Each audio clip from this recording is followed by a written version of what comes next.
Dear audience, dear online participants, I hope there are many of you.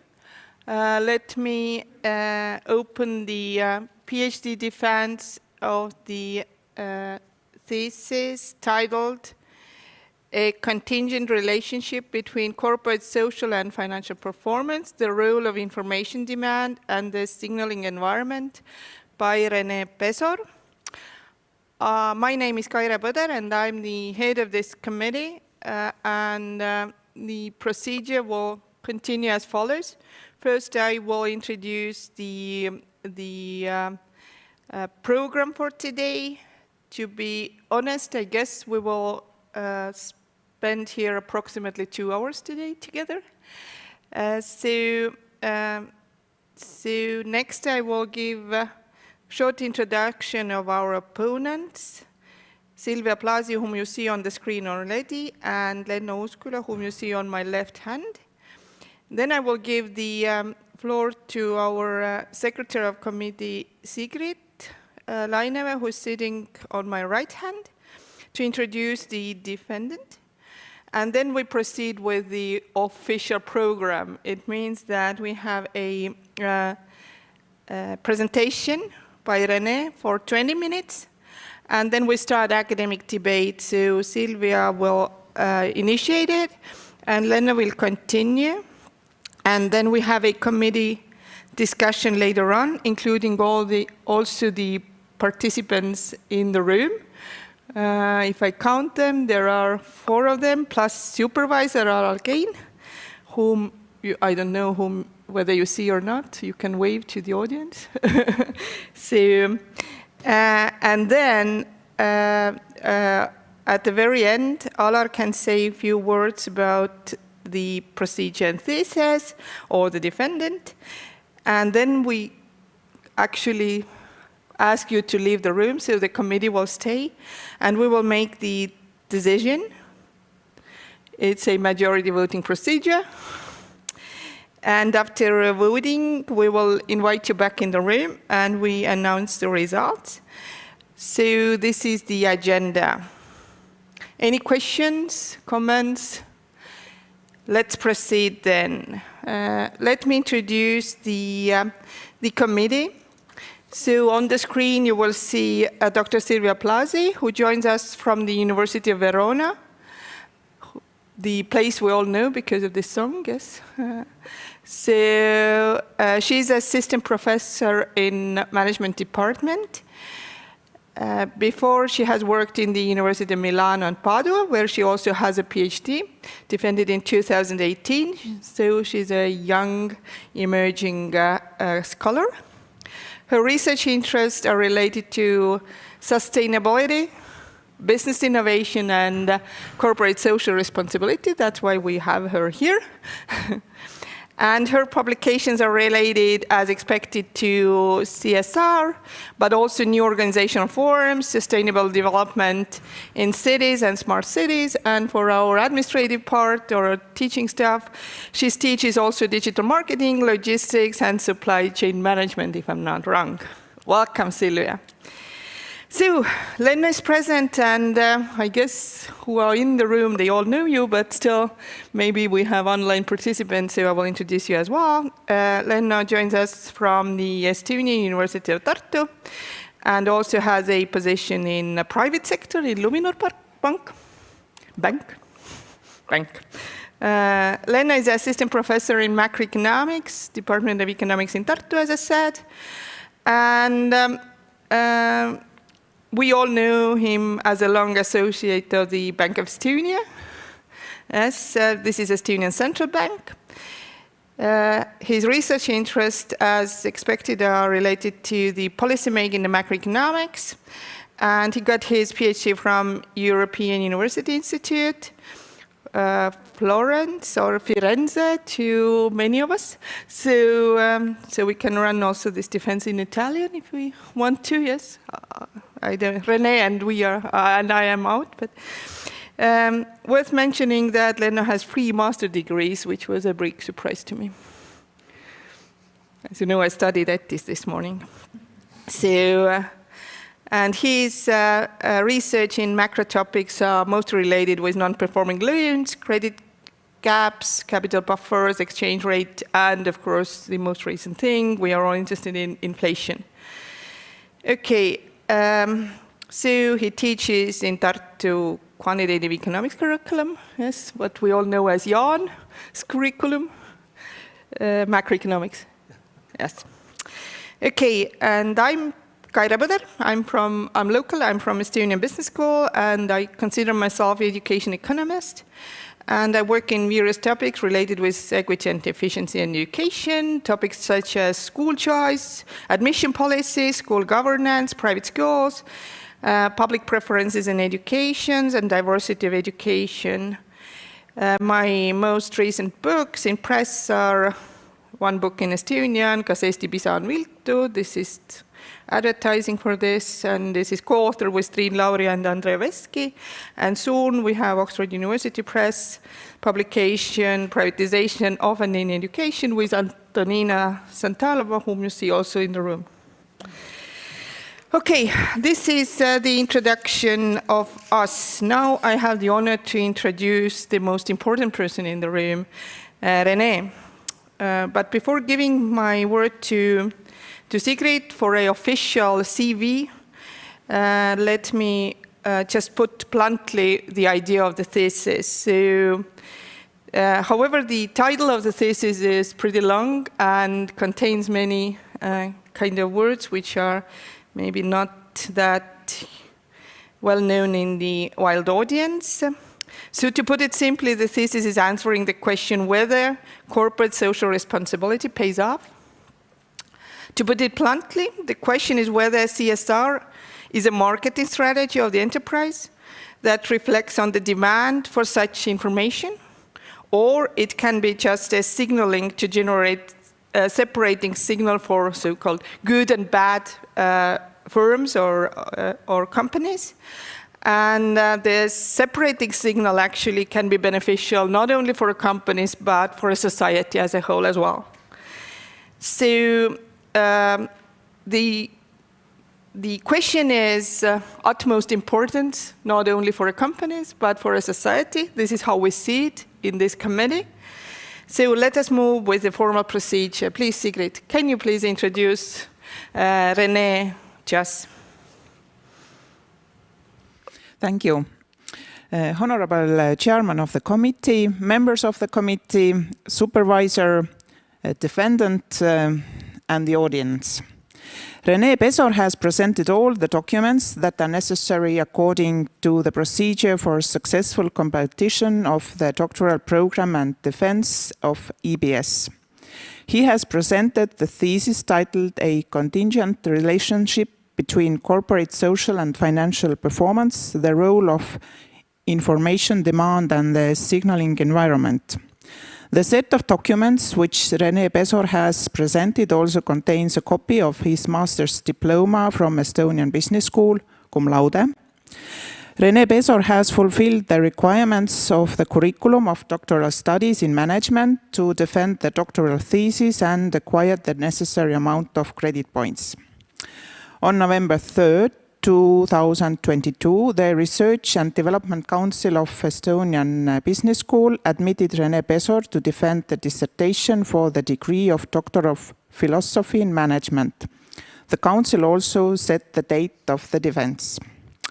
The defense committee of Renee Pesor doctoral thesis was confirmed with the rector's degree number 15U on November 15th, 2022. Renee Pesor has presented his academic CV. It is the following. He was born in Estonia in 1990. He received the degree of Master of Arts in Social Sciences in 2016 from the Estonian Business School. Renee Pesor was enrolled as a doctoral student at the Estonian Business School in 2016 and has by now completed the program. Renee Pesor started his professional career as an intern in the stock market analysis department in LHV Bank in 2012. Since 2019, Renee Pesor is a junior researcher at Estonian Business School. He has received several scholarships, 2019 Helgi Soter Bursary, 2018, 2020, 2022 Dora Plus, 2016 Tallinn City Scholarship, 2016 Rein Otsasson Scholarship. Renee Pesor has supervised 6 dissertations, 3 at bachelor's and 3 at master's level, and Renee Pesor has 7 publications. Thank you. Thank you. Let us proceed. So I have an honor to give the floor and the screen to Renee. Please, your presentation. Dear committee, the audience, good morning. I am Renee, and I'm asking whether it makes economic sense to be a socially and environmentally responsible company. And if so, under which conditions we might see either a stronger or a weaker relationship between corporate social performance and corporate financial performance. In my thesis, I have investigated 2 conditions as the main research questions. Namely, whether this relationship could be stronger in case of high information asymmetry between the firm and its customers. And secondly, could this relationship also depend on the signaling environment in different countries? Firstly, I will introduce my theoretical framework, then I will explain the methods for testing this framework, and finally, I will present and discuss the main findings. The object of this research is the effect of corporate social performance on corporate financial performance. And I have investigated whether this effect could be transmitted through revenue, which allows me to focus on a particular group of stakeholders, namely the consumers. And my research problem is when high corporate social performance may lead to high corporate financial performance, or under which conditions we might see a positive relationship occurring between those factors. Based on about 2,000 studies, over half suggest a positive relationship, while 90% of the studies imply that this relationship is at the very least non-negative. Therefore, today it is not anymore a question of whether responsible business practices pay off, but rather when or under which conditions this might occur. And I am focusing on 2 types of conditions. Firstly, information characteristics, and secondly, the decision processes of consumers, which have been scarcely researched before, yet are critical for the relationship to form between the corporate social and financial performance. In the first case, my focus is on information demand coming from consumers, which can vary across different types of goods. And I apply the search, experience, and credence classification of goods. In case of search goods, it would be rather easy for the consumer to evaluate product quality even before making a purchase, by simply performing search activities, for example, clothing. However, in case of experience goods, such product assessment would be only possible after making a purchase and experiencing the product at first hand. So, for example, a car, a book, or a movie. And lastly, in case of credence goods, such product quality assessment would be nearly impossible for the average consumer, even after making a purchase, due to the lack of necessary expertise or knowledge. So, for example, medicine or car repair services. And thus here we see 3 levels of information asymmetry occurring at the expense of the consumers. So low, medium, and high. And accordingly, we also see increasing levels of information demand coming from consumers.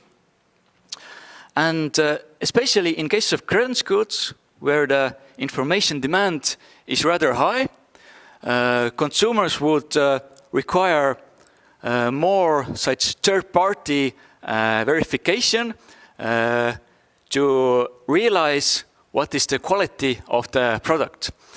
And it can be predicted that especially in case of high information demand, it is possible that the effect of corporate social performance on financial performance might be stronger. Why? Well, because companies would have in such a case more opportunities to reduce information asymmetry with their consumers. And for example, by disclosing information related to corporate social performance, which perhaps may have been verified by a third party, this may thereby provide a signal of quality, and it can act as a mental shortcut for consumers.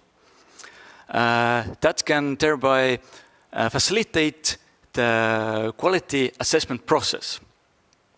However, the same corporate social performance information can be evaluated quite differently depending on the country and its level of development. I propose that country development could be a reference point which consumers implicitly and unknowingly might apply in their decision-making processes. And this reference point may frame a company's corporate social performance efforts either as gains or losses inside of the consumers' minds. And for example, if we are looking at a situation where there is quite high country development, there might also occur quite high societal expectations, which might be rather difficult to exceed even for the best of the companies that are highly responsible. Thus, it is plausible that the effect of corporate social performance on financial performance might be weaker. That is, we might see diminishing returns. And to explain this phenomena even further, I introduce the concept of the perceived relative value of the corporate social performance signal. And this relative value perception can depend on two factors. Firstly, the information itself related to corporate social performance, and secondly, a reference point. And I propose that one of such reference points could be societal expectations arising from country development. And furthermore, I argue that those two factors could be in an inverse relationship. Such a particular formulation allows me to derive three so-called reference directions, which reveal where a company might be positioned in the market and in the society at large. So in the first case, we would see that the company's corporate social performance efforts are below societal expectations. In the second case, we would see that they meet the societal expectations. And finally, in the third case, we would see that a company manages to exceed these expectations or the reference point. And accordingly, a company would either lose its place in the market or maintain its position in the market, or finally, in the third case, a company may be able to gain a competitive advantage, for example, by exceeding the reference point or the societal expectations. And the last case might occur in two scenarios. Firstly, it is possible that perhaps the reference point, the societal expectations, are rather low, for example, in less developed countries. So it might be rather easy for the responsible companies to exceed this low reference point by simply being responsible. However, it is also possible that perhaps this reference point is actually rather high in highly developed countries, so very high societal expectations. But still, we might see that some companies manage to exceed even this very high threshold by being extremely responsible by having exemplary corporate social performance practices. And the latter case could occur more likely when we focus on the sellers of credence goods. And I propose that the diminishing returns due to high country development might reverse.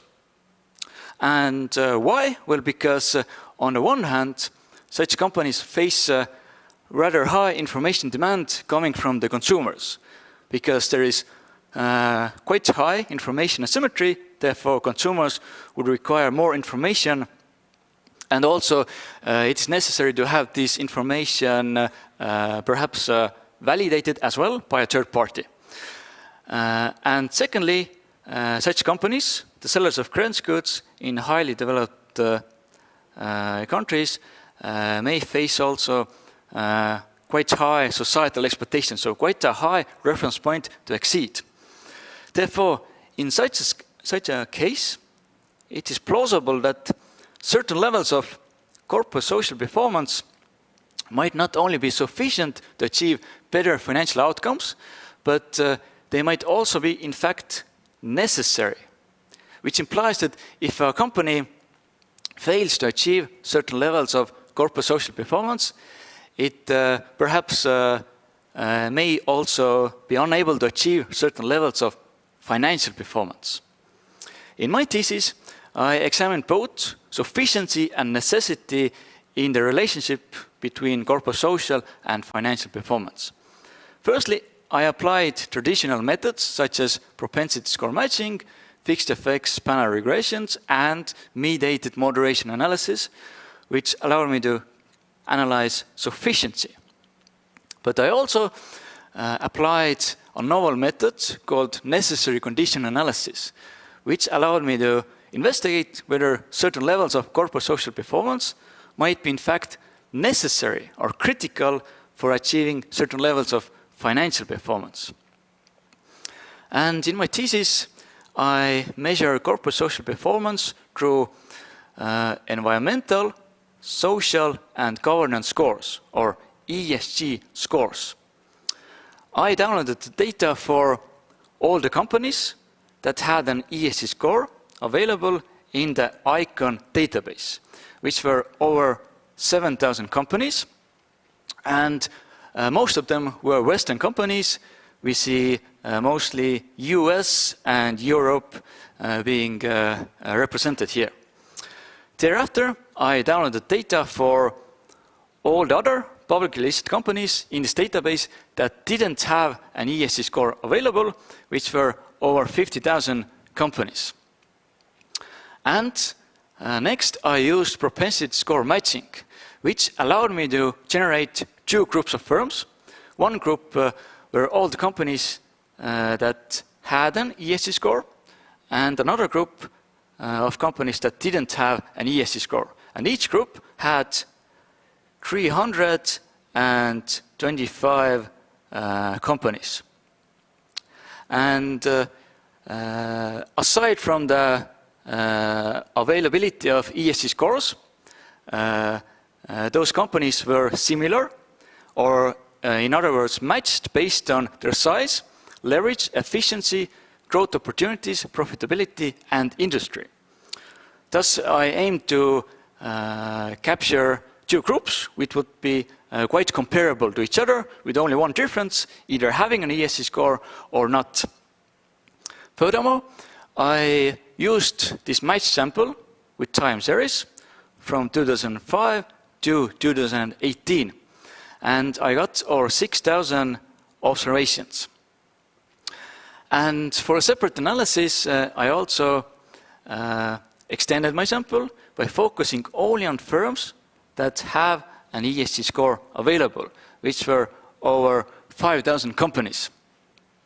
And lastly, for another separate analysis, I extracted a group of companies from this extended sample, which were all the firms that were attributed to credence goods and high country development. These were 720 companies. And after matching, I found that actually having an ESG score makes economic sense. I found, based on the data in 2018, that companies which had an ESG score experienced on average higher financial performance in terms of return on assets and return on equity when compared to companies that didn't have an ESG score available. However, aside from having an ESG score, I found that also improving an ESG score makes economic sense as well. Based on panel regressions, I found that a 1% increase in the ESG scores was associated on average with an increase in profits nearly 1 million euros. Furthermore, this positive effect was mediated through revenue by 66%, which implies that customers have quite a lot to say in case of this relationship between the two factors. And I found that the positive effect of ESG scores on profit was stronger in case of the sellers of credence goods, where we would likely see quite high information demand coming from consumers. Thus, it is plausible that especially the sellers of credence goods might be able to differentiate themselves in the market by using their corporate social performance as a differentiation strategy. However, I found also that in highly developed countries, we see that the positive effect of ESG scores on profits becomes weaker. So here we see diminishing returns.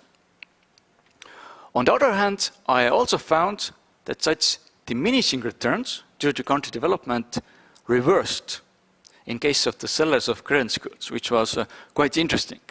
However, these diminishing returns still remained for the sellers of other goods and services, which are namely companies which are attributed to search and experience goods in developed countries. So these firms face rather high reference point, rather high societal expectations, and also face diminishing returns. To overcome such diminishing returns, companies would be advised to focus on CSR-related innovation. So CSR, corporate social responsibility. And this approach could be implemented either through the cost leadership or the differentiation strategy. And policymakers, especially in highly developed countries, should focus on encouraging CSR-related innovation, especially for such companies that are related to search and experience goods. However, on the other hand, these same firms related to search and experience goods could gain a competitive advantage more easily in developing countries, where the reference point actually is quite low. And in such a signaling environment, it may be possible to implement already established CSR practices. However, this approach might not work through the cost leadership strategy, because in such a signaling environment, there is typically already quite low price levels and also quite low quality. So rather, it would be advisable to focus on improving product quality through corporate social performance practices and perhaps ask a slight price premium in the market. And finally, I found that the sellers of credence goods in developed countries, they were associated with the necessity in terms of this relationship between the two factors. So certain levels of ESG scores were found to be necessary to achieve certain levels of profit, which is also indicated by the scatter plot here. In the scatter plot, you see in the upper left corner an empty space occurring. The larger this area is, the more necessary a condition could be considered to achieve a certain outcome. And it was also found to be statistically significant. Furthermore, based on bottleneck analysis, I found that, for example, if these companies would have wished to achieve a profit level of 0.5 billion, no specific level of ESG scores was found to be necessary or required. However, for these companies to achieve, let's say, 0.6 billion euros of profit, it was necessary to have at least an ESG score of 21. And to be able to reach a profit of over 9 billion euros, it was necessary to have quite a high ESG score on a scale of 0 to 100, 76. Thus, I can conclude about the effect of corporate social performance that its effects on financial performance appears to be stronger. In case of the sellers of credit goods, it appears to be weaker in developed countries. And finally, I could also conclude that socially responsible business practices appear to be not only sufficient to achieve better financial outcomes, but also necessary. Thank you for listening. And here is also a QR code for my publication. For those that are interested, take out your phone, you can scan it and get the link straight to the abstract. So as you see, we are from the business school, so we constantly sell something. So thank you, Renee. As you can see, the PhD defense doesn't have to be boring and very technical. It can be fun and colorful. Let me repeat the final conclusion before we start debate, just for the audience to be in the same page. So the answer to this question, whether this is a financially good strategy to have CSR activities, the answer depends, and it depends on the country development and on the type of the goods or taxonomy of the goods. Okay, now I have the honor to open the debate, and I invite Dr. Silvia Blasi on the screen. Thank you for a Christmas tree. The I don't know, screen is yours. Please, I don't know, process your time as you want. There is no limitations or regulation related to that. So please. Thank you. First of all, I want to thank you all for this opportunity. Renee, it was a pleasure to read your thesis. I think that you analyze a very interesting topic on which there is still much to understand. In general, as you also wrote in your thesis and explained in the introduction of your dissertation, there are so many literature that explore these topics. But as you said, everyone reach different results. So there are someone that find positive relationship, other one negative. So it was good that you want to do some clarification about this kind of relationship. I found this some point that I want to discuss with you today. In general, especially at the beginning, when I started to read for the first time your thesis, I admit that I struggle a lot because there are so many information in your thesis. Maybe some concepts are a little bit redundant, and in general, especially at the beginning, after the revision, I think that you did a good job to reframe something.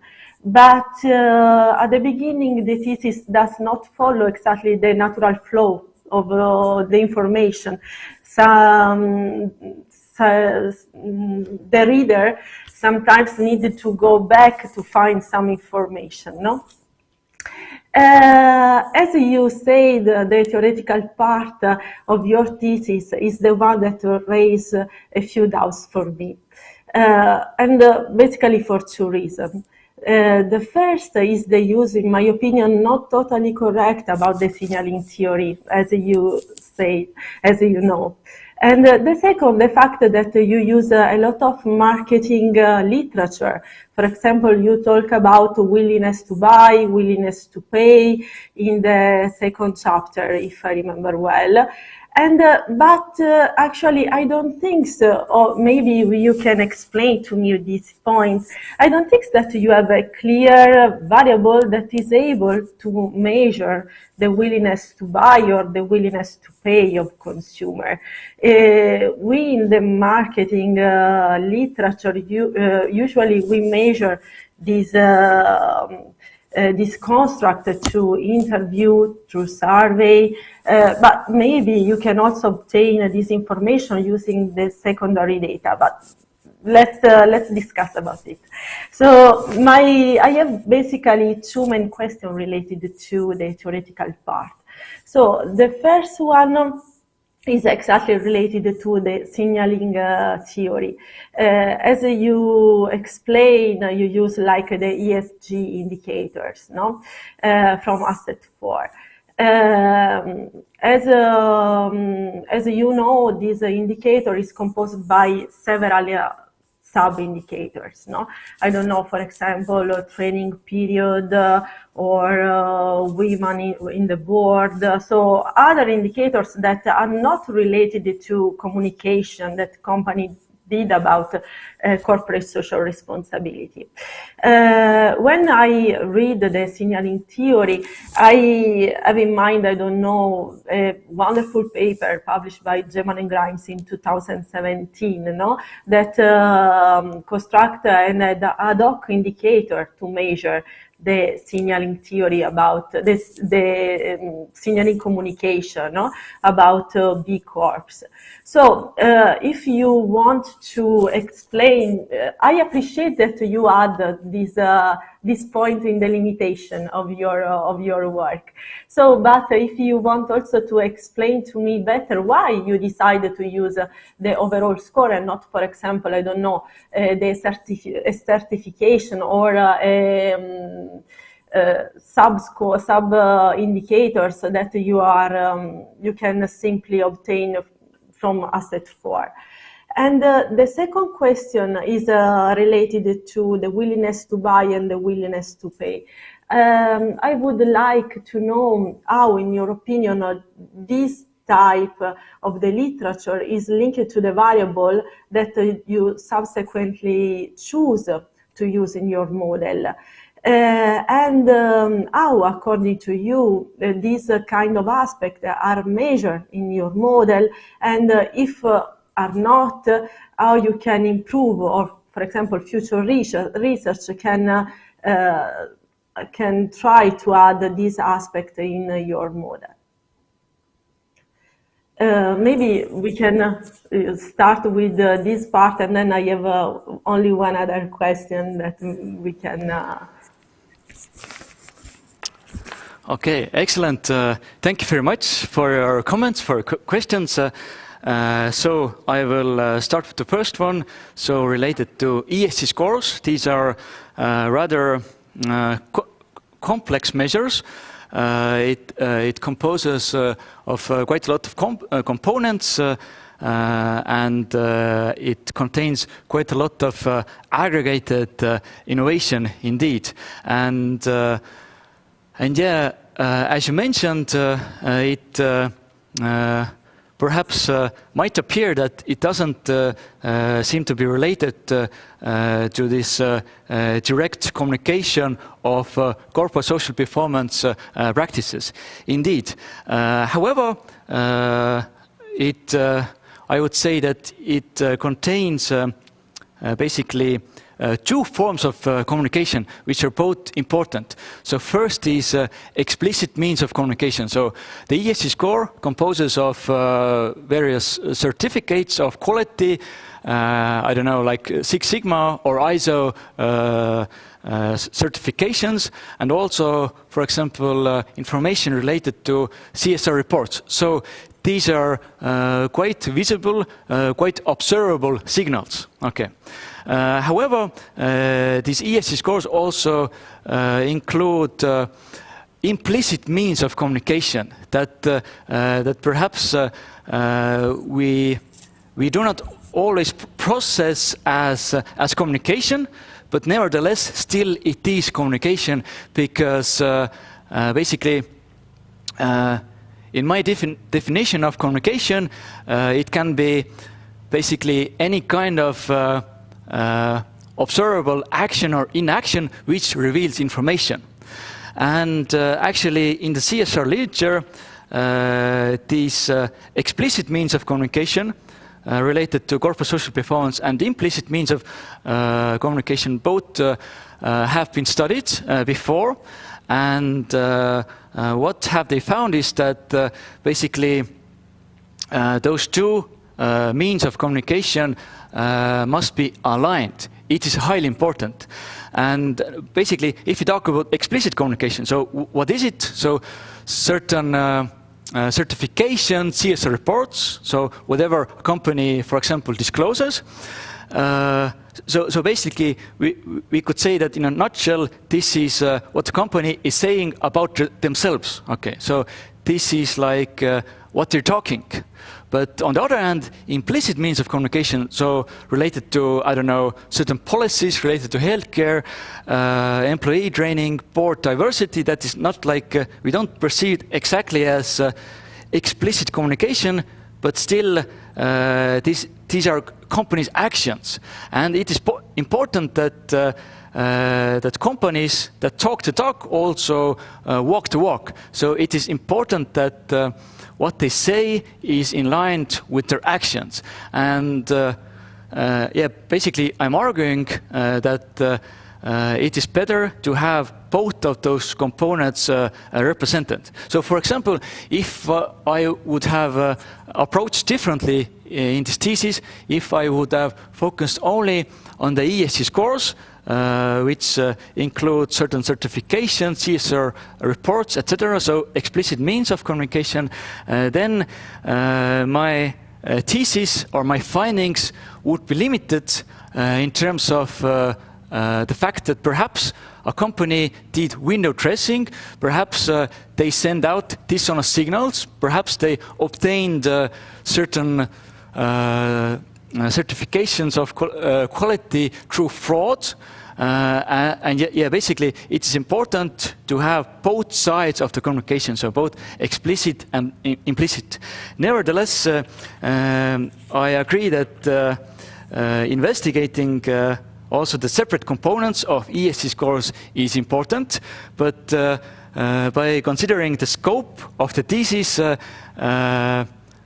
basically it didn't fit in, because it would have taken probably forever for me to investigate everything. However, I have recently started to supervise a bachelor level student who I'm trying to encourage to focus on these ESG components and assess whether certain components of the ESG scores might be necessary to achieve financial performance, which is also actually quite important, because in the future, in the quite near future, we have those new EU directives coming, so each company, each EU member needs to have certain reporting standards related to ESG scores. So yeah, it's actually quite important to understand which components might be more critical, might be more relevant. So yeah, this is actually very very necessary research that needs to be done quite now. And furthermore, what else? So yeah, in case of this second question related to the willingness to pay and willingness to buy, indeed these are related to marketing quite heavily, but also they are related to economics as well. So in case of microeconomics, we quite often talk about these concepts. And yeah, if we take a look at the study, then indeed I would say that in my study I'm not directly capturing these concepts, this willingness to pay and willingness to buy, but rather let's say that I'm using more general data, which let's say forces me into certain constraints. So yeah, I have to basically argue on a theoretical level on certain concepts, which are important for building up for the bigger picture to understand what might be going on, like inside of the mind of the consumer. I would say that research related more to willingness to pay or willingness to buy would perhaps be better done in terms of qualitative methods, perhaps through interviews, focus groups, to understand better what consumers prefer when making certain decisions. So therefore, yeah, like more in-depth analysis is needed for diving into these inner mechanisms of consumer-related decision processes. But yeah, on the other hand, my study is more related to quantitative research. And here, actually, I'm unable to go that much depth or inside of the minds of the consumers. But nevertheless, I still try to specify some processes. I try to make my quantitative analysis as detailed as possible to be able to derive some conclusions related to the process. But yeah, nevertheless, still my study is limited. It's not perfect. So yeah, during my years, I have discovered that it is impossible to make perfect research that would include everything all the time, because yeah, as a student with economic background, I constantly have to face with the problem of scarcity of resources. So I only have limited time, limited hours. Sometimes I have tried to be awake quite a long time to finish my writing and finish my thoughts, but yeah, in the end of the day or in the morning, I eventually have to go to sleep and get some shut-eye and finally again continue the research. So yeah, it's like it is possible to endlessly continue this process of research, but yeah, at some point you have to draw the line and say that, okay, these are my results, and present them to the world. But yeah, indeed, additional research related to this willingness to pay and willingness to buy, I think it's important. There are already been several studies, but they are mostly related to surveys, and they focus on stated preferences. Okay, so what consumers think that they would do. However, here there is a major limitation, because what you say that you might do may not always necessarily correlate what you actually do. So actually, yeah, I'm usually quite critical when focusing on survey studies where let's say they are investigating consumers' perceptions, because yeah, this might always not be the full picture. So it is better to focus on revealed preferences. And I try to do it by using the revenue mediation model. So that is why basically I identified two channels through which stakeholders can influence a company's corporate financial performance. So one was the cost channel. It is related to a whole bunch of many stakeholders, but the second channel is related to consumers.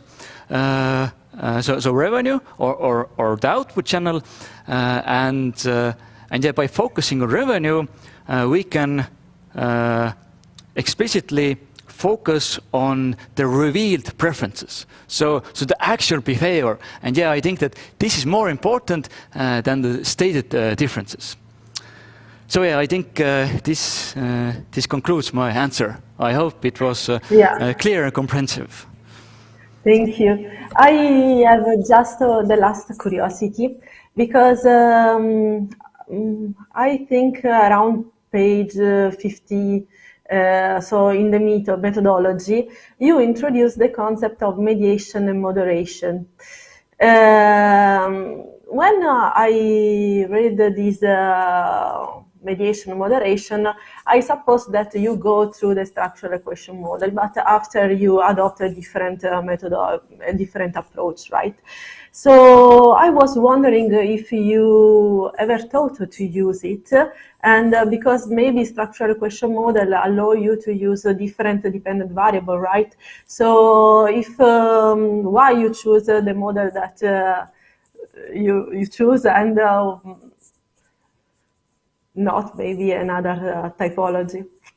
Yeah, thank you. Excellent question.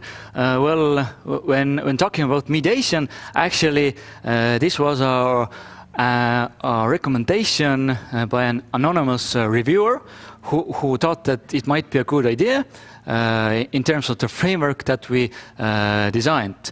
So I had a lot of help from my supervisor, Alar, Kein, who helped me to extract what are the main channels, and this line of thinking was like included in one of the drafts that I submitted to a journal. However, then I didn't know much about mediation, and from an anonymous reviewer I found out about this method, and so I managed to learn it, I managed to master it, and realized that okay, this might be quite an appropriate method indeed. But then after a while I found out that there is also another method, so structural equation modeling, or SEM, and I have already learned so many methods. So again, this wall of resource scarcity came into place. So yeah, basically it can take quite a lot of time to learn different kind of methods, and for me, learning tends to be quite a slow process. Of course, the structural equation model, I think it might be interesting. I really wanted to apply it, but I didn't have time to master it or to obtain the skills necessary for it. And what else? When I got quite a lot of feedback from the anonymous journal reviewers, at first I was kind of faced with the dilemma, because the reviewers were quite demanding. They wanted very different analysis methods. So one person wanted panel regressions with fixed effects. The other one wanted, for example, mediation analysis. And also my supervisor was implying that perhaps propensity score matching could be used. And so I got quite puzzled. How could I implement everything at once? So how could I combine them? And so luckily Kaire taught me our programming language, and I managed to figure it out, and I managed to find out how to combine all the different methods. So it was actually quite challenging, because, yeah, for example, if we talk about mediation, so in our programming language there is a special package to conduct mediation analysis quite easily. However, there is a downside that if you apply this particular method, then you cannot apply a different kind of method, for example, fixed effects panel regressions, so through this package. So what I had to do is I had to figure out how to manually conduct this mediation analysis. And that is why I also presented 3 regressions. So I did it manually, which enabled also for me to combine other robustness checks related to fixed effects, for example. and also eventually combine it with propensity score matching as well. So yeah, it was quite a challenging task, but I managed to do it. But yeah, when I heard about SEM, then I felt that okay, this is something that might require too much time, and it might be possible that if I again start focusing only on SEM, then it might constrict or restrict me from applying different kind of methods that I wanted to include as well. So yeah, that is why the combination of methods that I wanted to use to basically satisfy everybody, that's why I tried to focus on this approach where I applied mediation analysis manually, and I also applied these fixed effects and propensity score matching, etc. So yeah, but nevertheless, SEM seems to be quite an interesting method. I know that Kaire is teaching it as well, so I hope that in the future I manage to master it and perhaps apply it, and also maybe combine it with other kind of methods to have very robust, credible findings as well. Thank you. I have finished my question. Thank you very much for your explanation, for your work, and good luck. Thank you, Silvia. I guess to sum up the first discussion, we learned many things. We learned many things about the impediments Renee has with time, and that he's a slow learner, which I don't believe. So thank you also for promoting my course and Lavan package in R. And most of all, of course, thanks Silvia for guiding this debate. As you can see, you're turning us all Italians. Renee is already doing the hand thing pretty good, so I tried to learn it as well. So thanks. Let me give the floor and screen to Lenno, and we continue in the same good spirit. Thank you so much. So I'm Lenno Uusküla. I'm from the University of Tartu and a house nearby Luminor Bank.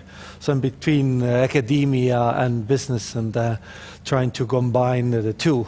And I guess my role here is to offer even more contradicting views on how things can be done and should be done. And but I see that you have already understood the life as in academia, that everybody has an opinion. Everybody thinks that things should be done differently, and in order to survive, you need to please all. So I enjoyed reading a lot, and there's a lot going on in this topic, and there's a lot going on in this thesis as well.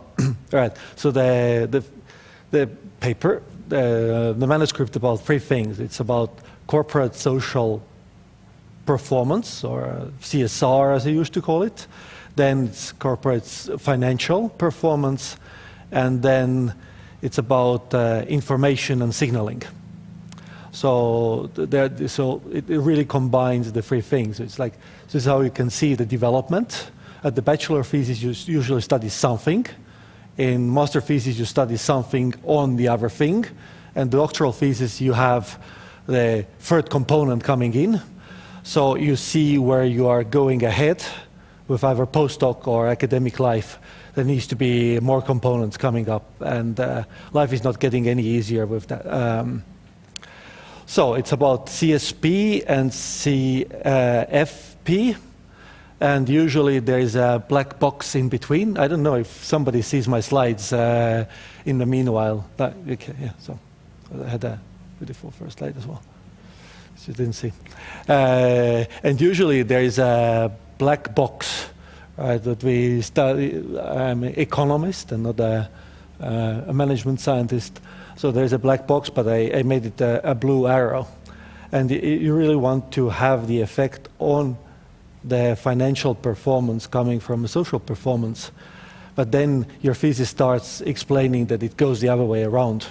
And when I see my bosses at the bank, then I see that they really think of, do we have the resources to do it or not? And do we have these resources in the future to do it or not. And then it's really an interrelated question. So once you have a view that you have resources in the future, only then you can go back to the social and environmental performance, and then you really dig into the unit. So we see a lot of CSP around. Why? And why everybody is not doing?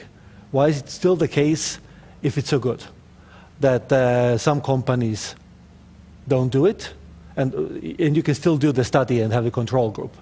And do we have reasons for why not everybody is going on that ship that fast? So you bring up product type question. Maybe it depends on the good that you're selling. And maybe it's the economic and social environment that influences the effect of doing CSP on your financial performance. So there comes the intermediation part. It's sales, and then maybe it's more sales, maybe it's the higher price that you charge. And I'm not sure I got an answer, which one you are expecting or where it's going. And it's cost. Is it you can pay lower wages, or you can have cheaper capital? So at the commercial bank, it's really important to have cheap capital, cheap financing, and having environmental scores helps to sell you as a good.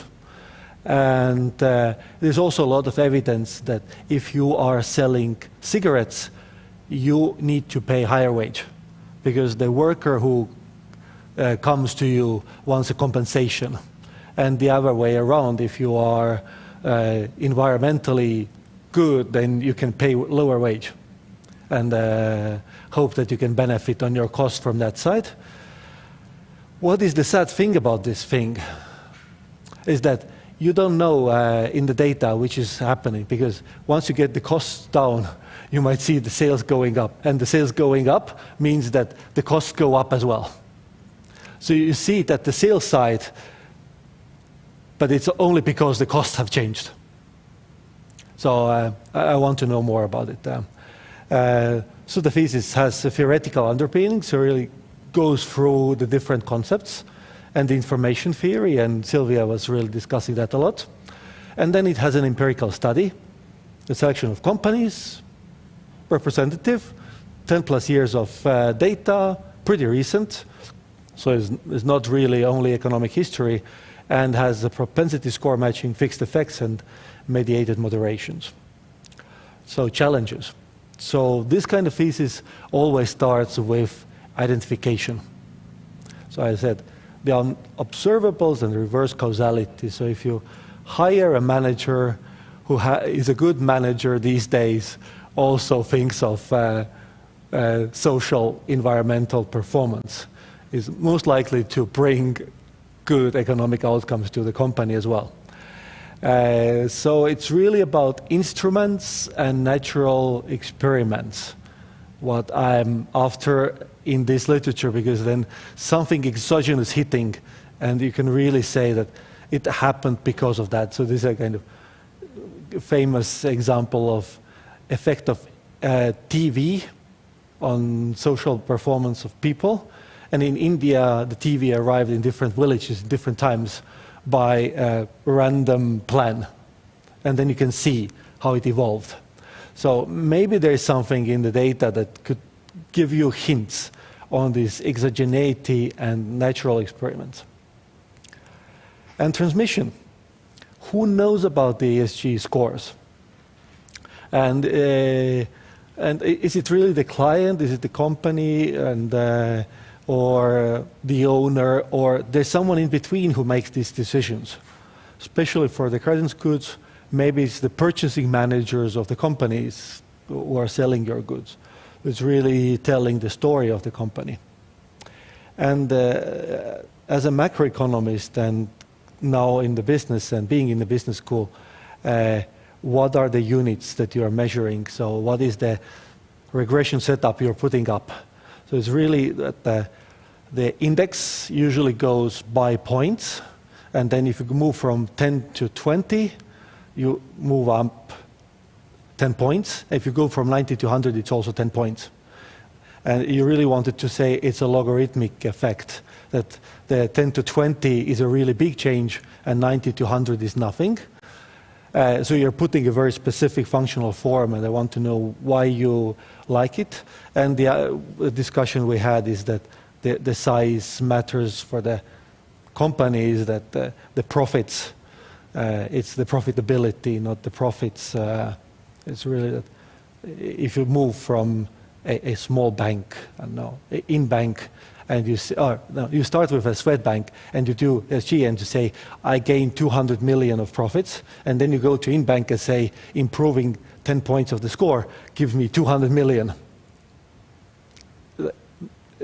So this, and profitability, you actually put up a policy recommendation that the government should intervene and recommend the effect. You had it on slide, I think it was search and experience goods in developed countries. At the business school, I guess you always ask, is the government investment paying off? I want to know if you're putting up that policy conclusion. Can you actually pin that down to the company or to the society? So the thesis is topical, and it's not losing the pace for the next 10 years. The environmental issues are really only coming up. It's elaborated.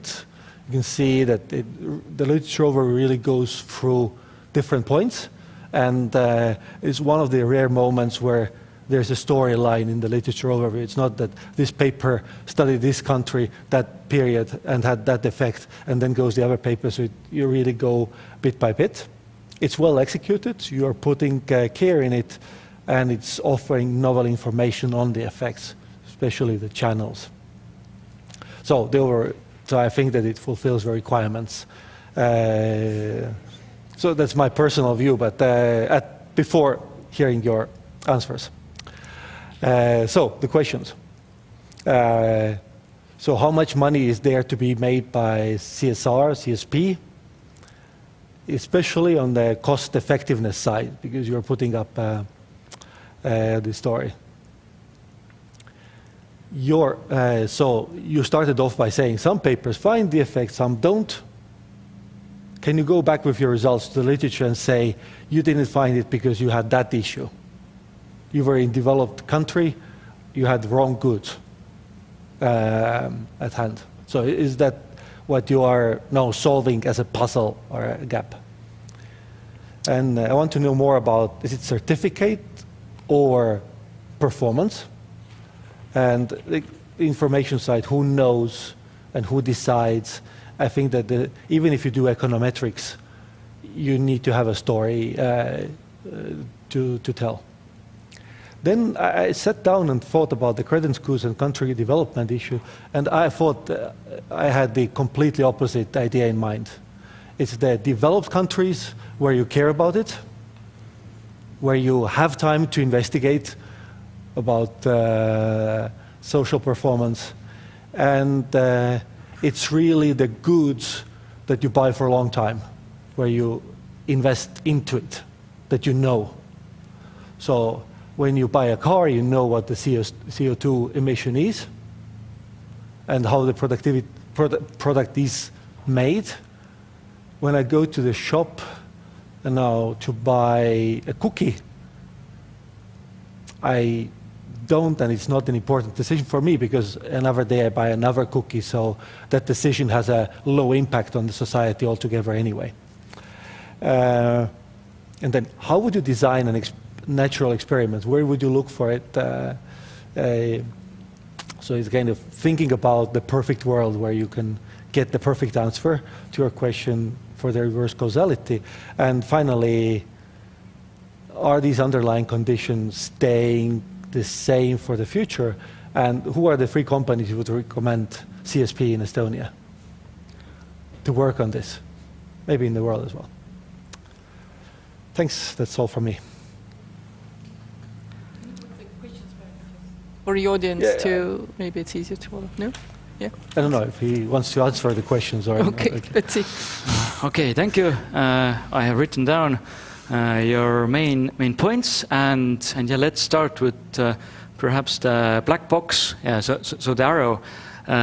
Indeed, this is important, and yeah, the challenge is that this arrow can go to the other side. So basically, these two factors, corporate social performance and corporate financial performance, are quite tightly interconnected. So one affects the other, and the other affects the first factor. And yeah, basically, in essence, it's like about the debate whether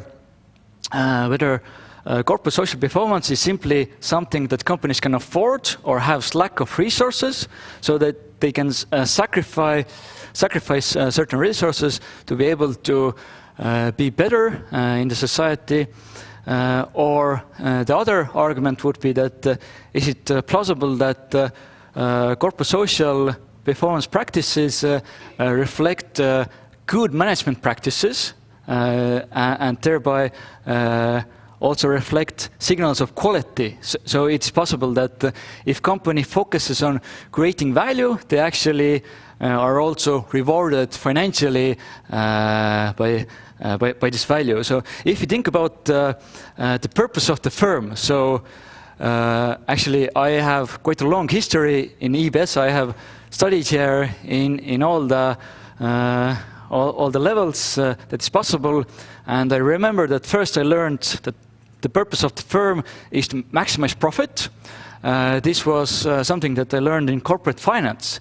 But then, when I went to the class of business ethics, Mari Kooskora, for example, talked that the purpose of the firm is instead to maximize value. Okay, and then I started operating with this idea, and when I came with this idea to Alar Kein, so then Alar started to question, okay, so what is this value? Okay, so basically I ended back to the original idea that the purpose of the firm is indeed to maximize profits, but I argue in this thesis that it doesn't necessarily mean that being a good company means that you have to sacrifice certain resources, but rather on the contrary, being a good company, being a responsible company, basically may lead to rewards from the society and stakeholders.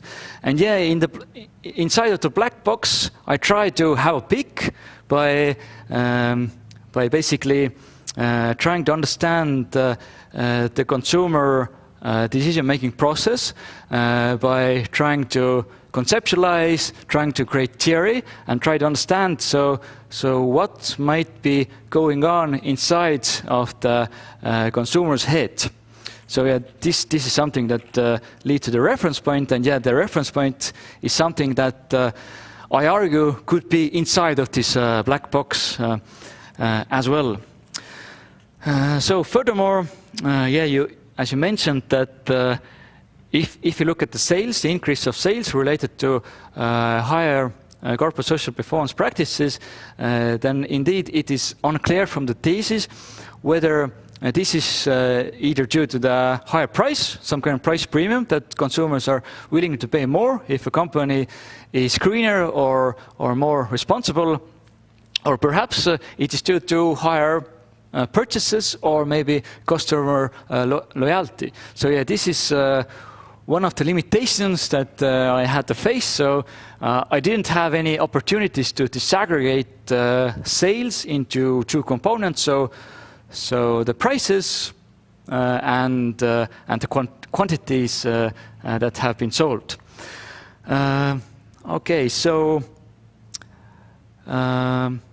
What else? The identification strategy. Yes, indeed, it's important, and yeah, as I understand, this is a term mostly from the economic literature, not so much in the statistical literature. So if you mentioned it the first time, then yeah, it was something new a bit. So I had to learn and read about it more and try to understand. And I found out that yeah, actually, indeed, I have an identification strategy through this propensity score matching technique, where I try to imply or try to implement this natural experiment design. Of course, reverse causality is a very serious issue, aside from other sources of endogeneity. So these other sources would be, for example, omitted variable bias. So maybe we have not included certain factor or variable, and maybe this is affecting the relationship. And also another source of endogeneity would be that perhaps there is some kind of measurement error. Maybe, I don't know, the managers have manipulated the financial figures, or perhaps they have managed to be quite successful through greenwashing and sending out false signals. So yeah, these measurement issues are, of course, something that may constrain the reliability of the findings. But yeah, I tried my best to overcome all the sources of endogeneity that was possible with the given analysis methods that I have mastered and the data that I have. And luckily, thanks to EBS, I managed to get my hands on quite good data with quite high quality. So the Refinitiv icon database, and yeah, I tried to address all of the possible sources of endogeneity. So if we focus on reverse causality, so this is something that you were most concerned, or some also refer to it as simultaneity.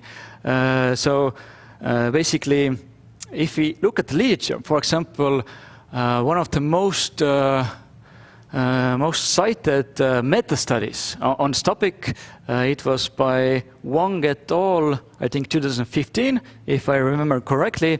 So they collected all the previous studies before, and also they examined whether past corporate social performance might lead to high financial performance, and also the reverse, whether basically corporate social performance now might be related to or associated with past financial performance.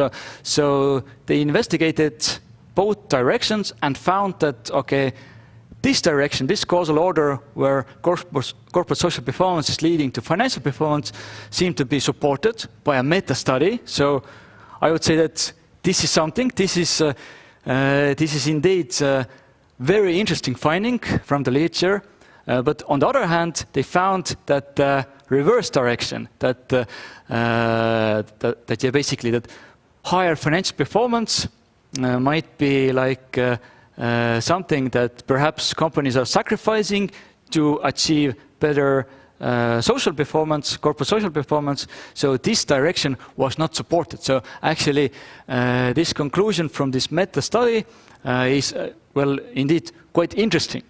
And what is even more interesting is when I investigated the necessity between those two variables. So it was actually highly interesting because I found that that actually quite high levels of corporate social performance tend to be necessary to achieve certain levels of financial performance. However, in case of this necessary condition analysis, those two factors, the X and Y, can be reversed or switched to test the alternative causal direction.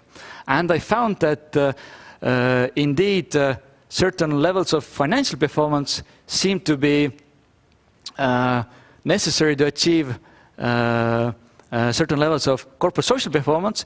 There was certain effect, significant effect. Of course, you need some money, some resources to conduct socially responsible practices. Okay. However, this effect size was not practically significant, or we didn't see large effect size, which implies that actually, if you want to be socially responsible company, actually, you don't have to necessarily spend a lot of money. So this is basically, yeah, this doesn't mean that you, I don't know, you need to invest heavily in some kind of charity projects. So for example, if we take a look at a company that is heavily investing in charity, putting millions and billions and more money, and the company is wondering, okay, why it is not generating a return? Well, because perhaps the company is putting money into place which is actually not tightly connected with its business operations. So yeah, basically the concept of corporate social performance has evolved quite a lot over time. So actually in the beginning, quite a lot of people had this idea that corporate social performance is simply some kind of charity, but today we have a much more deeper, a much more holistic understanding what is corporate social performance or corporate social responsibility. So it is not only some kind of philanthropy, but rather something that is tightly connected with daily business activities. So what companies are doing all the time, and yeah, basically this level of development in the conceptualization of corporate social responsibility has made us realize that that the separation of moral values and business actions is utterly false. So actually, you cannot talk about moral values and business separately. These are like so interconnected. Whenever you make some kind of decision, it contains inevitably some kind of explicit or implicit values that you have, and yeah, this will also affect the outcome of your actions. So yeah, basically this separation fallacy of business actions and moral values, we are trying to like move away from this idea. And yeah, what else? So you mentioned, yeah, indeed, the cost side. So yeah, if you see that the revenue, for example, is going up, so what is going on with the costs? Okay, so I implicitly try to control it through fixed effects and also through propensity score matching and also through a time-varying control variable. So I try to control the possibility that okay, the cost basis might be different, okay, but yeah, nevertheless, I acknowledge that still it's plausible that maybe indeed maybe certain levels of costs might be more affected or less affected when we talk about different actions related to corporate social performance. And if we talk about a signaling environment where there is high country development, then it's actually quite a complicated case, because then the costs related to corporate social performance should go up quite a lot, because the expectations are going up and companies need to constantly be better and exceed the expectations, exceed the reference point to be able to be perceived by the society as a good company. Because inevitably the consumer's decision-making process tends to be quite subjective and depend our reference point that I proposed. And yeah, that's why I also recommend that it is highly important to focus on green innovation and also corporate social performance related innovation in highly developed countries, because there the reference point is already quite high. And yeah, indeed, if we today look at, for example, the energy sector, constantly we are getting news that more and more new technologies are being developed that are more environmentally friendly, new ways to store energy and produce it. And yeah, this is always good to hear that people are innovating, trying to see like what might be the new solutions to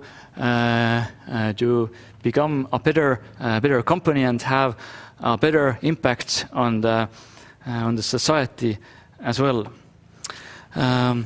Okay, and yeah, as you mentioned as well, the transmission. Okay, so the ESG scores. Who actually looks at the ESG scores? So in the audience, I don't know how many people Google online companies and specifically look at, okay, what is the ESG score of this particular firm? So perhaps not so many people, maybe zero even, who knows?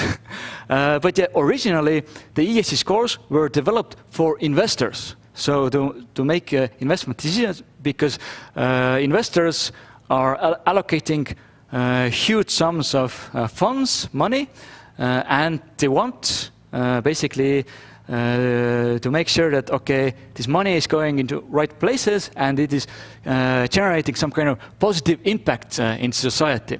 So yeah, of course, investors most likely focus on these scores.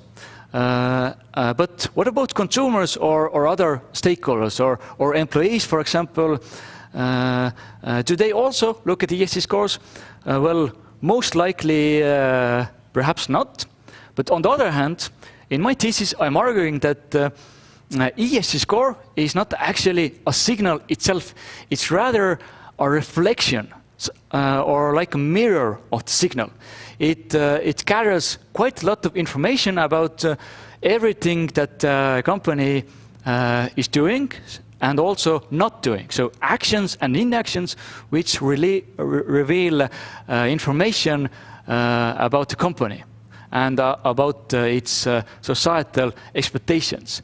And for example, if the Refinitiv rating agency, the ESG score rating agency that evaluates the companies and assigns some kind of numerical value for a firm, then if these analysts from Refinitiv manage to observe such information and compose the signal, this implies that this information is also observable by other stakeholders, the consumers and employees. For example, let's say that a person is looking for a job and looking at different job offerings, okay, and perhaps this person managed to get accepted for some interviews, and then the person might do some research about these companies to prepare for the interview. And what he or she might do, perhaps see the company's website, what kind of information are they disclosing, how they're talking about their business actions. This all communicates what kind of values the company might have. Okay, and when this potential employee is gathering information, it might also found some news about the company, maybe some scandals, etc., maybe some kind of emission scandals, and the potential employee might start wondering, okay, whether I really would like to work in this company. Would it like align with my personal values? Would I feel proud to work in such a company as well? And yeah, of course, if we take a look at consumers, well, they also get a lot of information from companies, like through explicit and implicit means. By simply engaging in economic actions with the company, by buying products, seeing what kind of information is on the packaging, what kind of information they have on the stores, they have disclosed, they are talking, what kind of information they are talking in the commercials. All this sends constantly signals. So signals everywhere, whatever the company is doing. If the company even is not doing anything, this can also be a signal. And all of this is captured in an aggregate way with this ESG score. If you think about signals, the signals or the signaling process tends to be more effective when it is observable. Okay, and yeah, if you look at the ESG scores, which are most likely explicitly observed only by investors, then it is possible that the other kind of information that has been aggregated and has been observed by refinitiv analysts, this might be also observed like in certain amounts, in certain parts, by consumers, by employees and other stakeholders as well. So yeah, basically what I'm trying to say is that ESG score is itself, it is not signal, but rather a reflection of all the signals that are going out from the company to business transactions. And yeah, of course, the more comprehensive the signal is, the more effective it might be. Okay, so another point that you mentioned is the functional form. Okay, so the logarithmic form. So why did I use it? Well, this takes me back to quantitative research methods in doctoral studies, where I remember when I first heard about log transformation from Kaire, that she said that it is always better to use a log if possible, because then you don't lose data points. So yeah, instead of, for example, calculating this percentage change, then this is there is this problem that inevitably you use observations. Okay, and I wanted to ensure that I have the maximum amount of observations that is possible. So yeah, this is the first reason why I used logarithmic form. But also there are many other reasons in the literature that I have mentioned in the thesis as well. So first of all, this, yes? An answer here would be literature uses logs, and there is evidence that the effect is bigger at the bottom and smaller at the end. So that would be the answer.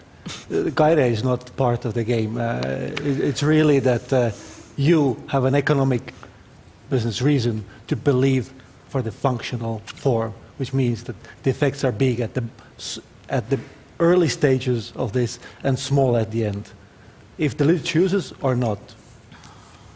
Yeah, yes or no, and if you just follow or not. Well, basically, in the literature, there are many reasons which advise to use it. It can advised. Do the other papers who use the ESG score, do they use it log or not? You mean the other papers who use the same index? You mean the ESG score? Yeah. There have been multiple studies with very different ESG scores, and there have been examples where this ESG score has been in the log format as well. I think it was not in terms of refinitiv scores, but probably I think the score from Bloomberg or maybe some other rating agency. But yeah, if you're wondering why I used log form in case of ESG scores, and for example, I didn't take a log from the profits. Well, here there is a reason that basically such a functional form where we have like a linear log model. This is usually recommended if we might expect that X has diminishing returns on Y, or basically, yeah, I can show you. Okay, I cannot show the slides right now. Okay, yes. Yes, you can. Thank you very much. Okay, let's see where we are. Okay, yes, here we see diminishing returns occurring. This is in relation to country development, but yeah, nevertheless, we see diminishing returns of the X variable or the ESG scores on the Y variable or the profit. And yeah, so whenever we see diminishing returns, then basically this model specification where we have linear log model, then this would be more advisable in such a model specification. And yeah, clearly we see here the diminishing returns, which actually I could say that, well, in economics, we quite a lot talk about the law of diminishing returns, and quite often, in many situations, we can see that the diminishing returns are occurring. So actually, yeah, this linear log form has a justification as well. And what else? Of course, the other justifications relate to the for the other factors that might occur. So related to basically the assumptions for these parametric statistics, the normal distribution. This log form can increase the probability that the data is following normal distribution, which is a critical assumption for parametric tests. And I have indeed used. Can we? Yes. Okay. Because okay, I promised sorry, 2 hours, yeah. so eventually I have the gut feeling that we will be in 3. Can you maybe address 1 or 2 questions from Lennon's side? I would rather think that... Maybe just examples of 3 companies. Yeah, exactly. I was about to say just that maybe names. last one. Okay, so we are business school. Okay, think and then say 3 names. So in case of Estonia, for example, Ericsson, this company has received quite good ratings from the Estonian CSR rating system, and also I have heard quite a lot of good things about this company as an employer. So like a lot of praises, and yeah, indeed it seems like for me as an outsider that yeah, perhaps this company indeed is quite responsible. And what else? I also know from the lectures that I have with Meelis that Ericsson actually has quite a huge impact on the economy of Estonia. So yeah, actually it's highly important that such a big company that produces so much is managing its corporate social responsibility. And a second example that I recall is Telia. That has also been quite outstanding if you think about in the frames of the Estonian rating system. Okay, and the third example, I think perhaps Tere. Tere company, it has like for me as a consumer been actually quite outstanding for its packaging ideas.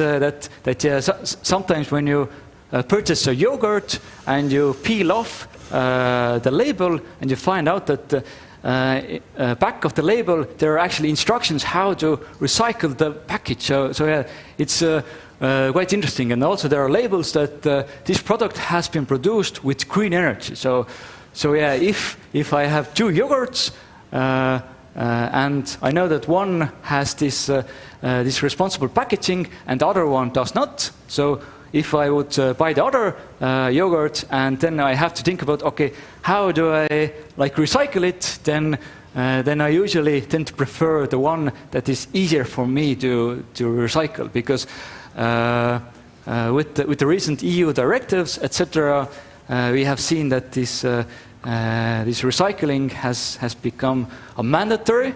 So it's very good news for me, because in my family I used to be the only one recycling, but now all the other people in my family are also being forced to recycle, or else there will be penalties. Are you happy with this? Yes.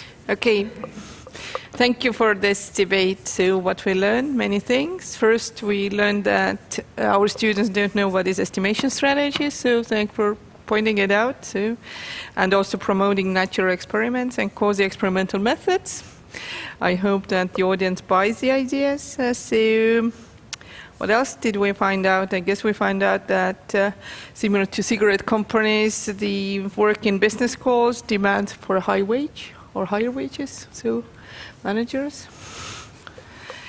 And also we found out that in business schools, subjects are pretty contradicted with each other. So being in the coming from the perspective of economics, becoming more and more marginalized, I guess, in business schools. So, but here we are currently, and I'm here to open now the public debate. There is no very specific order in that, and just to encourage you to ask questions, I guess we can plan max 10 minutes for this.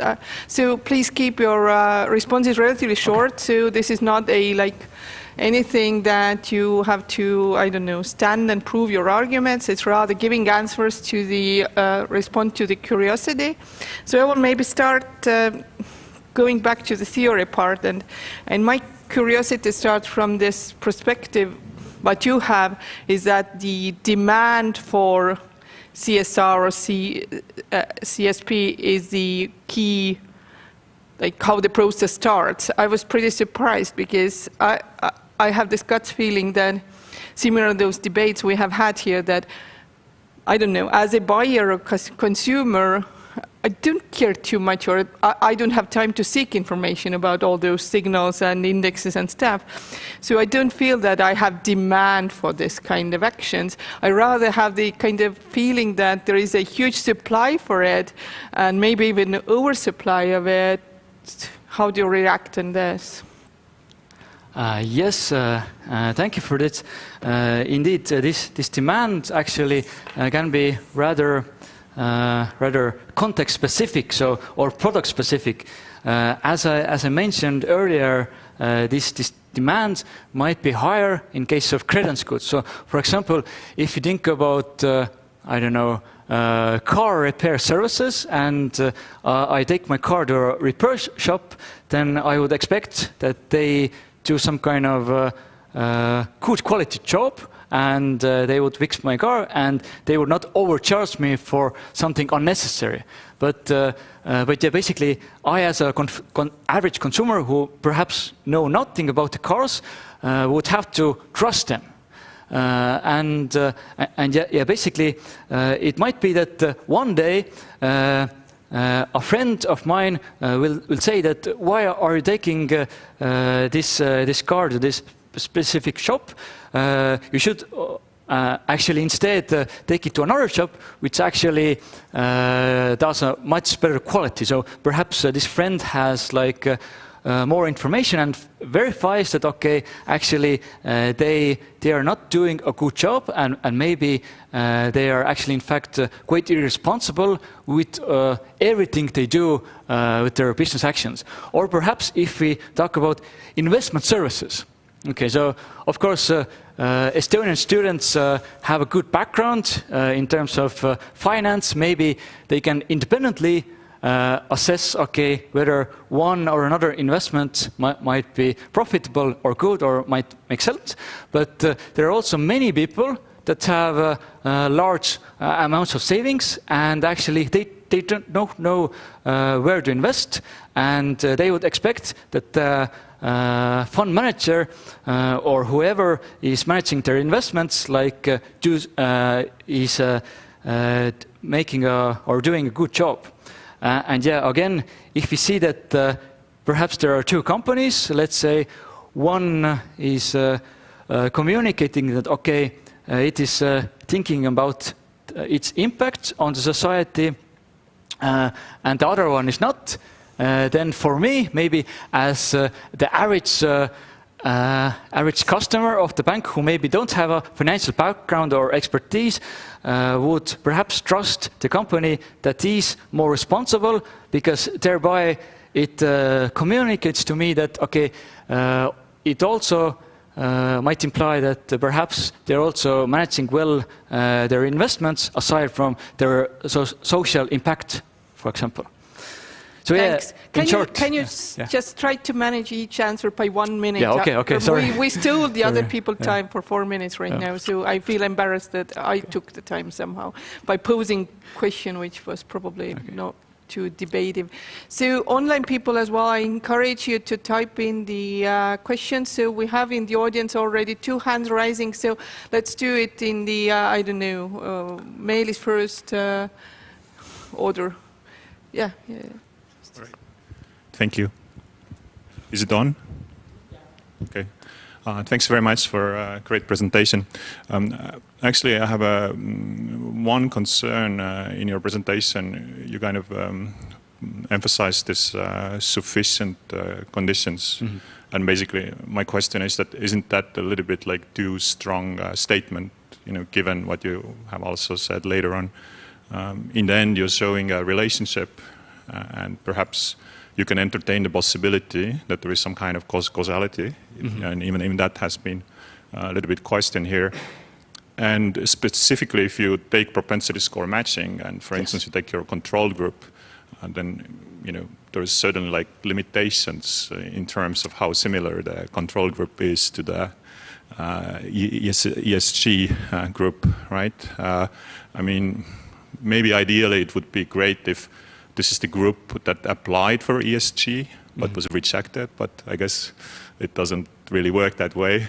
And that leads also my second question is that is there anything we can learn also in the context of ESG from the credit rating agencies in general? I mean, if you sort of think about the last financial crisis, they gave all kind of AAA ratings for all kind of interesting products and companies, which turned out to be, I don't know, BBB minus 1 year later. And similarly, for instance, in ESG, 1 year ago, Sberbank in our neighboring country had a really high ESG rating. Somehow they overlooked the fact that it's connected to the murderous regime in Russia. And obviously now they don't have it anymore. But so a little bit like you talk about information asymmetry. So isn't AHG kind of full of information asymmetries itself? Thank you. Excellent. Thank you very much for these 2 questions. Well, first of all, when thinking about sufficiency, then in my thesis I tried to phrase this quite carefully. So yeah, basically, as with any other research. You cannot claim 100% that there is a causal relationship. But what I've stated in the thesis is that the results enable me to get an indication of causality or indication of a sufficient condition. So indeed, still there might be some uncertainty. Maybe it's not causal, but I have basically, based on the findings, a quite high percentage to believe that it might be causal. But yeah, of course, any study is limited to fully 100% saying that it is certainly causal. And second question, it's indeed quite interesting if we look at the financial crisis in 2008, 2009. Indeed, the AAA ratings were misleading. So it appears that we also need to evaluate the evaluators or the raters. But luckily, in case of ESG scores, for example, if we focus on the Refinitiv agency, ESG scores, then I know that they are being updated. So whenever new information becomes public, so this will be updated in the ESG scores. And I know that the rating agencies update during 5 years, a certain year's ESG score. So constantly they are making sure, trying to ensure that this information is of high quality, and they try to reduce information asymmetry. But nevertheless, still it is plausible that there might still be quite a lot of information asymmetry even for the raters, because actually we don't know what they're doing. What we know is that Refinitiv has over 100 analysts, and I myself have tried to contact with the agency to get more specific details about the selection of why certain companies are being evaluated, but the responses that I have gotten have not been that comprehensive. So yeah, there is like a black box in case of these rating agencies, a little bit. Thanks. Okay, hi, my name is Liisi. I'm actually a co-doctoral candidate here. And I have a question because you were mentioning those use cases of ESG and you mentioned in the financing or funding case, but of investors case, but then you also mentioned many of the normal consumer perspective. And also employees looking for jobs. I wondered how much can you generalize those assumptions, because isn't it like, for example, also generational question? Exactly, we had this also, like maybe older generations are not so interested in it, but younger generation seems to be. How much have you looked into that? Is it true or not? And the second part, exactly how crisis-proof is this? Because we saw already, Meelis mentioned the financial crisis. Now we're having a war in Ukraine. We have crisis with energy supply. Already nations are backing up, you know, from green deals and so on. So how crisis secure is that actually? Mm-hmm. Okay, excellent. Thank you very much. So if you think about generations, then what I know based on my previous knowledge, that the younger generations seem to more support the idea of corporate social responsibility. We see a more favorable attitudes, and perhaps maybe the older generations might be a little bit more reluctant towards such practices and perhaps are more conservative. So yeah, it is possible that there is like maybe certain conflict between those generations, which actually it is something that we see constantly in the society, that yeah, the younger generation tries to rebel or oppose the older generations, and yeah, it's like constantly like working in cycles. And yeah, it would be quite interesting to further investigate how the effect of age of the stakeholders may affect the relationship between corporate social and financial performance. In terms of crisis, yeah, indeed, it's again quite an interesting question. So I would like to show some slides. Let's see whether I can find them. Okay, here are the slides, and here you see companies that have an ESG score and companies that don't have an ESG score. And notice that during certain years, the financial performance or the return on equity is displaying quite large differences for these two groups of companies. So we see that in certain years there is like a wider gap, okay? But a bit worrying is that if you look at the crisis years, the 2009, we see that the gap is narrowing, okay? So yeah, this is a bit worrying for me. But on the other hand, I have read from the literature, some studies are proposing that during crisis, the effect of responsible business practices might be stronger, but perhaps these conclusions are not like conclusive or not certain. So yeah, actually we yet don't know. So this is something that requires further investigation. So yeah, maybe it would be quite an interesting research question. So investigate in more depth if during crisis, like would it be possible to gain more likely a competitive advantage through responsible business practices or not? But yeah, based on my results here, it seems that like for some reason, I actually cannot fully explain it as well. So we see that the gap is narrowing. And yeah, it's indeed a little bit worrying. Thank you. So there is one more question. We have time for it as our secretary. Okay, we have two more questions, but please Keep it as short as possible. Sorry for that. Hello. The answers, yeah, not the questions, sorry, yeah. Sure. I wanted to ask, can you a bit say about the structure of sample by countries? How well different countries are represented in this ESG index? Because I tried to check about Estonia, and really Tallink, etc., were not found. Because you see, it also can influence the results, because in different countries people maybe are more or less sensitive about certain components of CSR as consumers. Mm-hmm. Yes, thank you very much.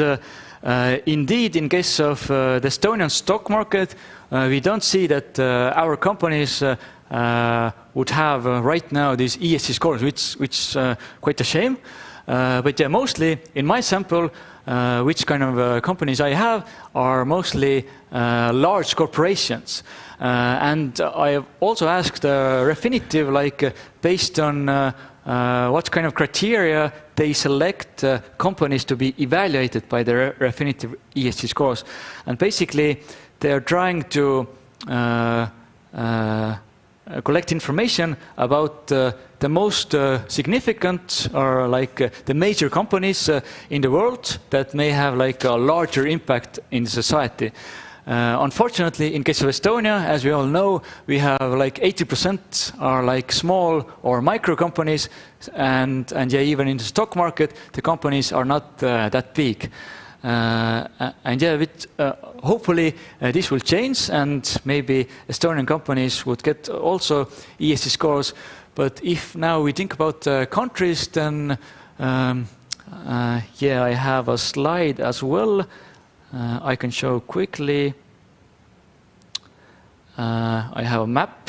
So here we see that most of the countries seem to be like Western countries from the US and Europe, and less from other parts of the world, Asia, Africa, South America, etc.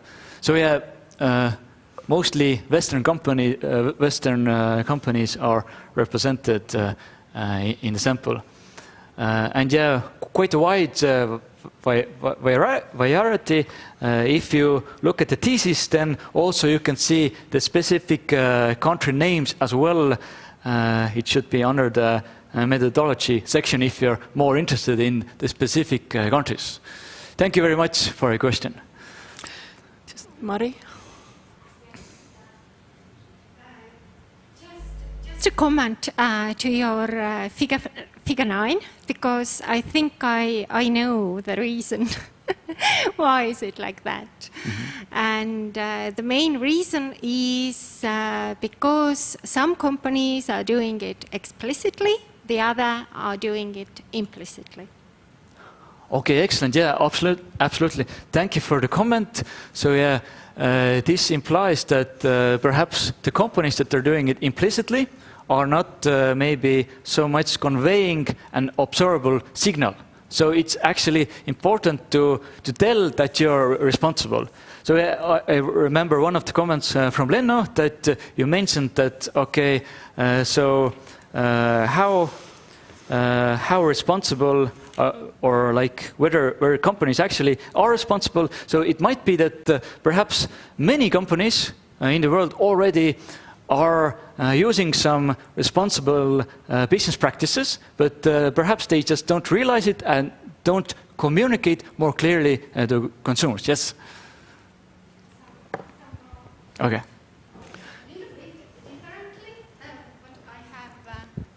What I have understood this, it is that somebody are doing it as a real thing and the others are doing it for show up. Mm-hmm. So yeah, perhaps greenwashing, yeah, it might also be also limit or bias the findings, exactly. Yeah, because... Okay. Yeah. Thank you, the audience. Very vivid discussion. I'm super happy with that. I hope the committee as well. I don't know how bored you are sitting in one place for 2 hours. So I think we might close the debate. Everybody, yes? no arguments against it, so I give the floor and mic to the supervisor. Please, Alar, come ahead or do something to be visible. First of all, I would like to thank Renee for his very nice and informal presentation. So this was meant for a wider audience, as I understand, because if you look at the paper, it's much more complicated. I would like to say just good words about Renee. He has been a dream student. It has been really a pleasure to work with him. He has all such kind of qualities what we would like to see of supervisees, and like curiosity, very strong ethics, very strong responsible attitude, thorough attitude, and if ESG scores were assigned to students, I think Renee would really deserve a very high score in this case. And what is also important is that Renee is already basically trying to share his knowledge among students to whom he is giving lectures, as well as who are supervisees of his.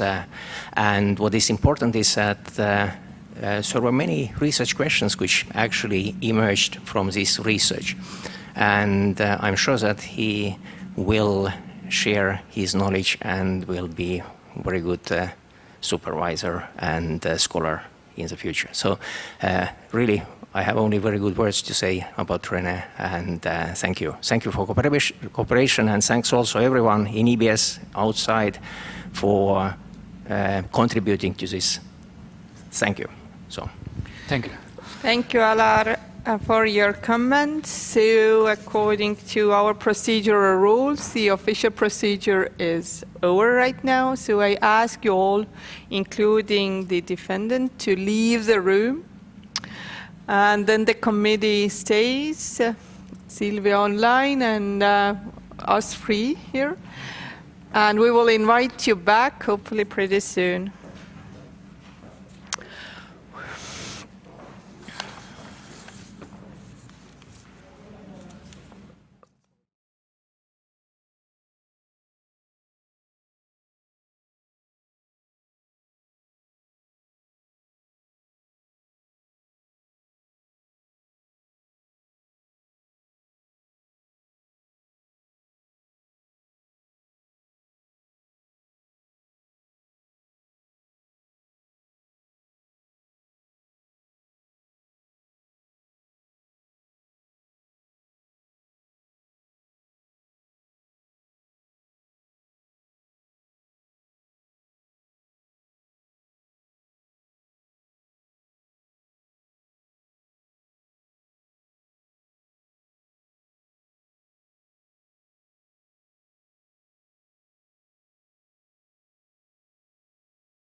teistmoodi kõlas see natuke.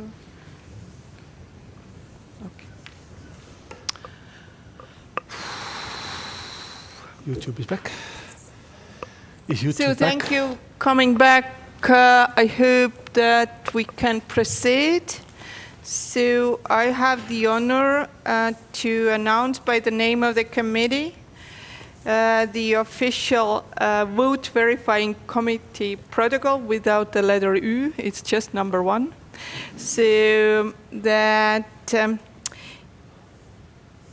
the Defense Committee has decided to award the degree of Doctor of Philosophy in Management to Renee Pesor. The number of members of the Defense Committee were present, 3 units. Number of votes cast, 3 units. And the following votes: votes in favor, 3, votes against, 0. Congratulations.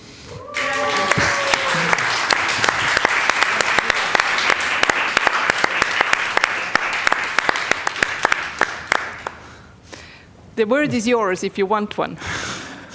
Thank you, everybody. I can say that my quest has finally come to an end. It has been quite a long process, quite a lot of hard work. And here in EBS, I've been quite a long time. I thank everybody here in EBS for your support, all the lecturers who have passed on knowledge for me. I'm very grateful.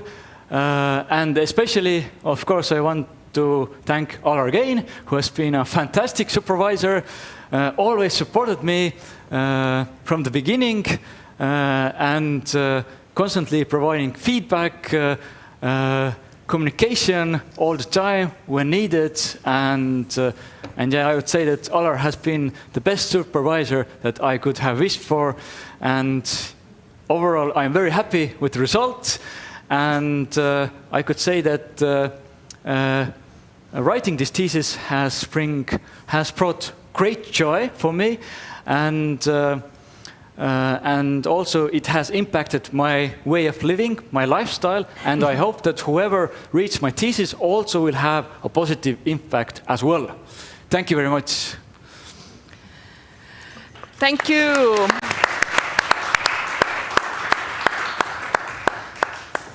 And we all know that it's not the end, it's just the beginning.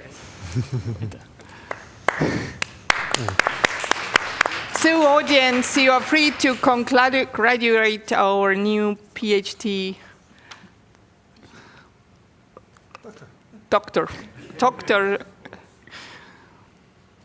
of Management, of Philosophy, something. I hope that the broadcasting is over now, so all those nonsense sentences are not recorded. so sorry, losing it at the very end.